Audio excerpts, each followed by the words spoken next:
Hello class, welcome to सुनी study point. आज की क्लास में हम आपको बताने वाले हैं 25 महत्वपूर्ण बिंदु, 25 इंपॉर्टेंट पॉइंट ऑफ साइंस। तो साइंस के ये जो इंपॉर्टेंट पॉइंट्स हैं ये आने वाले एग्जाम के लिए आपके काफ़ी ज़्यादा लाभदायक होंगे और ये सामान्य जानकारी है साइंस की जो आपको ज़रूर पता होनी चाहिए।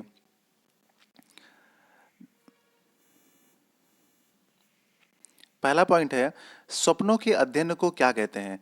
तो सपनों के अध्ययन को बोलते हैं ओनिरोलॉजी। ये बोलते हैं सपनों के अध्ययन को। मनुष्य के सौंदर्य के अध्ययन को क्या बोलते हैं? वह शाखा जिसके अंदर मनुष्य के सौंदर्य का अध्ययन किया जाता है उसे बोलते हैं कैलोलॉजी। जीवन की उत्पत्ति के समय ऑक्सीजन नहीं था, तो ये आपको फैक्ट याद रखना है। शरीर में सबसे दृढ़ यानी कि सबसे मजबूत यानी कि सबसे कठोर जो पार्ट होता है वो इनेमल होता है। कहाँ का पार्ट होता है? वो दांत का पार्ट होता है। ये किसका बना हुआ होता है? कैल्शियम फॉस्फेट का बना हुआ होता है। ये आपको पता होगा, अगर आपने प्रीवियस के पेपर देखे तो आपको जरूर पता होगा कि ये क्वेश्चन कितनी बार पूछा गया है। मनुष्य में लिंग निर्धारण पुरुष के क्रोमोसोम पर निर्भर करता है, ना कि स्त्री के क्रोमोसोम पर निर्भर करता है। जो क्रोमोसोम्स होते हैं वो होते हैं 46। मनुष्यों में क्रोमोसोम्स कितने होते हैं? 46 होते हैं। 23 के पेयर के फॉर्म में होते हैं दो बार, ठीक है, तो 46 होते हैं। अगला पॉइंट देखते हैं।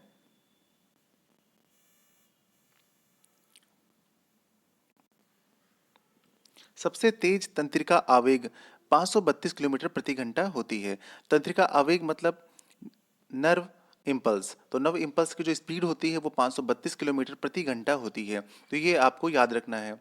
मनुष्य के फेफड़े का जो आंतरिक क्षेत्रफल है वो 93 वर्ग मीटर होता है, जो शरीर के बाहरी क्षेत्रफल का 40 गुना होता है, ठीक है। जो लंग्स होते हैं हमारे, उनका जो इंटरनल एरिया होता है वो 93 मीटर स्क्वायर होता है। जो बाहरी क्षेत्रफल होता है, बाहर का एरिया होता है हमारे शरीर का, उसका 40 टाइम्स होता है। हड्डियां जो होती हैं वो कंक्रीट जैसी मजबूत और ग्रेनाइट जैसी कठोर होती हैं। शरीर के भीतर प्रति सेकंड लगभग 150 लाख कोशिकाएं जो हैं वो नष्ट होती हैं।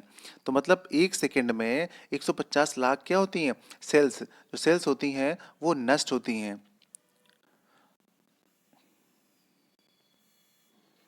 अगला पॉइंट देखते हैं।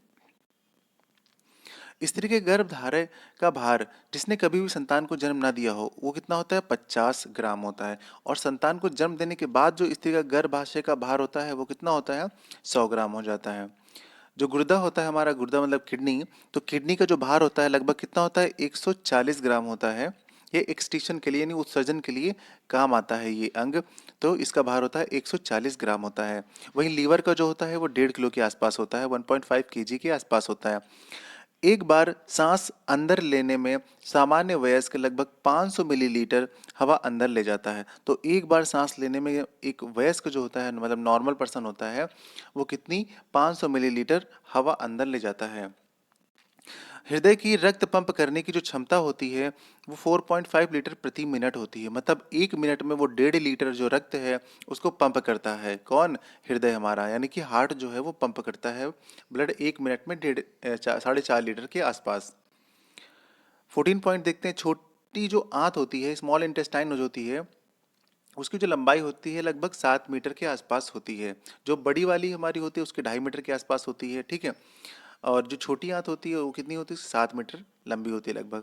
उसका जो व्यास होता है, मतलब डायमीटर होता है, वो लगभग 2.5 सेंटीमीटर के आसपास होता है।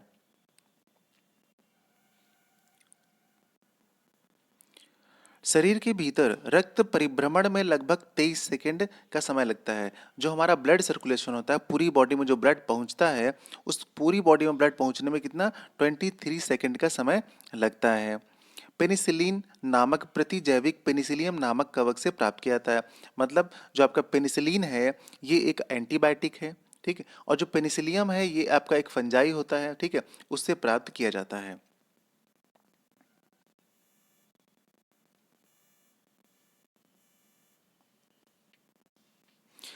मनुष्य जो है वो संसार का सबसे बुद्धिमान होमोनिड है। तो आप ध्यान रखिएगा, होमोनिड।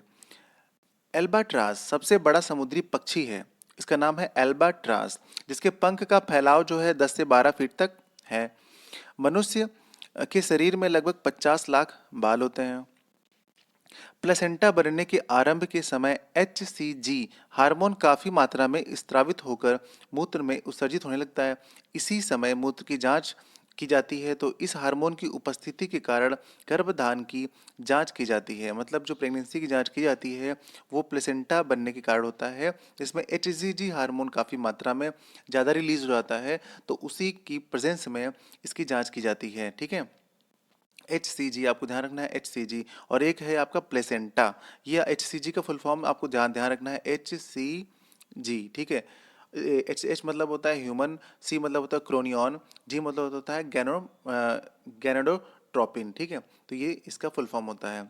बच्चे के हृदय की जो धड़कन है वयस्क व्यक्ति के ज़्यादा होती है, सॉरी, बच्चे के हृदय की धड़कन होती है वयस्क व्यक्ति से ज़्यादा होती है। ठीक है, जो एक नॉर्मल पर्सन होता है उसकी धड़कन की तुलना में बच्चे की धड़कन ज़्यादा होती है, ये इनका मतलब है। ठीक है, तो ये तो फैक्ट है, बिल्कुल सही है।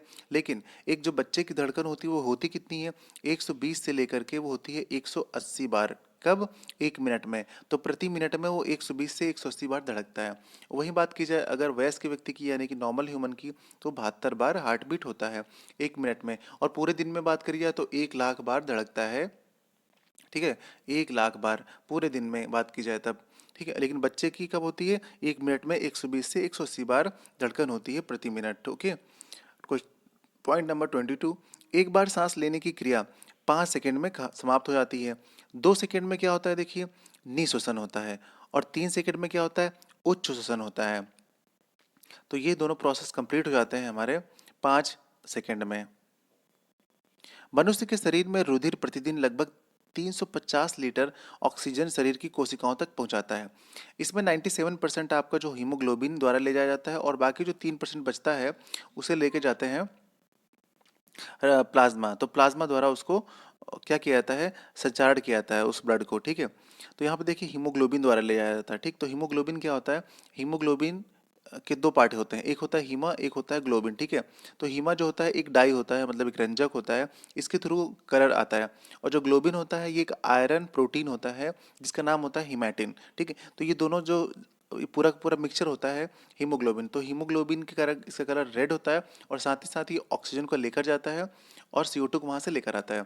तो इसके अंदर इतनी कैपेसिटी होती है, इतनी क्षमता होती है कि ये इन दोनों को लेने और लेकर जाने और लेकर आने का काम करते हैं। ठीक है, बाकी बात करते हैं प्लाज्मा की। तो जो प्लाज्मा होता है वो हमारे ब्लड का 60% पार्ट होता है। हमारे ब्लड का कितना पार्ट होता है, 60% पार्ट होता है हमारे ब्लड का। ठीक है, और इसी 60% में अगर बात की जाए कि पानी की मात्रा कितनी होती है, तो 90% होती है। ये दोनों के दोनों क्वेश्चन काफ़ी बार एग्जाम में पूछे गए हैं कि पूरे ब्लड में प्लाज्मा की क्वांटिटी क्या होती है, 60%, और प्लाज्मा में पानी की मात्रा कितनी होती है, तो 90%। ठीक है, तो आप इसे ध्यान रखिएगा। अगला पॉइंट देखती है, 24 महिलाओं एवं बच्चों से संबंधित सामाजिक एवं प्राथमिक स्वास्थ्य के विभिन्न पहलुओं के प्रति जागरूकता पैदा करने के लिए राष्ट्रीय ग्रामीण स्वास्थ्य मिशन के अंतर्गत गांवों में 1000 की जनसंख्या पर एक महिला सामाजिक कार्यकर्ता चुनी गई है, जिसे एक्रीडेटेड सोशल हेल्थ एक्टिविस्ट कहा गया है, जिसे आशा कहते हैं। 25 क्वेश्चन देखते हैं। शरीर का सामान्य ताप अगर 95 डिग्री फ़ारेनहाइट से नीचे आ जाता है तो उसे बोलते हैं हाइपोथर्मिया। उम्मीद करता हूँ क्लास ये 25 पॉइंट आपको अच्छे लगे होंगे, समझ में आए होंगे, और इससे काफ़ी जानकारी आपको मिली होगी। तो मिलते हैं अगले नए टॉपिक में, जब तक आप इसका रिवीजन करिएगा। Okay class, thank you.